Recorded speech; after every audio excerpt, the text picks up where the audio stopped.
Écoute, les gens m'ont posé la question de savoir si la Bible interdisait de payer la dîme à l'église. Je veux que tu m'écoutes attentivement, parce qu'après ce message, tu ne seras plus confus ou confuse. Alors, ça ne sera ni par mon intelligence, ni par ma propre sagesse que je vais décortiquer ce message, mais ça sera avec celui du Saint-Esprit. Nous allons d'emblée étudier ce passage dans deux alliances, celui de l'Ancien Testament et celui du Nouveau Testament.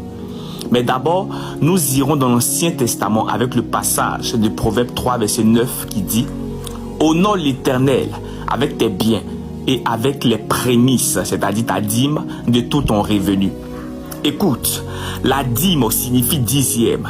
C'est donner à Dieu dixième de ton travail ou de ton salaire. Au temps d'Abraham, la dîme existait déjà jusqu'à Moïse et tout le monde était censé payer leur dîme. La dîme était une obligation pour le peuple d'Israël. Elle servait aussi à soutenir les Lévites, les pauvres, les veuves et les orphelins.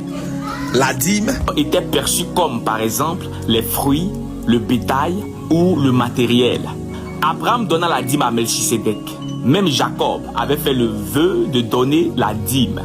La dîme était une manière d'honorer Dieu et participer à l'entretien de son œuvre. Même sous la loi, la dîme était une obligation.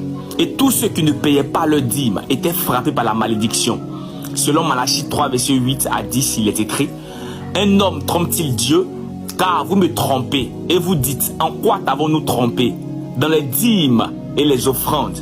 Vous êtes frappés par la malédiction et vous me trompez, la nation tout entière. » Donc, dans l'Ancien Testament, la dîme était obligatoire. Mais la dîme dans le Nouveau Testament, on ne parle plus en termes d'obligation, mais plutôt la libéralité ou la volonté. Retenez que dans le Nouveau Testament, la Bible n'oblige ni n'impose un chrétien à payer la dîme comme une loi obligatoire. Non. Dans le corps du Christ, aucun homme de Dieu n'a le droit de vous imposer la dîme comme une loi de peur et de malédiction. La dîme n'est pas une corruption spirituelle, de commerce ou un intérêt dans le but de s'enrichir.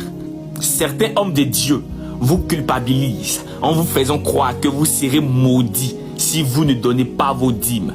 N'ayez pas peur d'eux. Ils ne sont pas Dieu.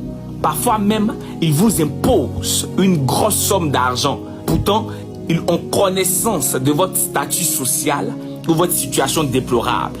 Parfois même, ils vous obligent à donner votre voiture, votre maison et vous obligent à prendre du crédit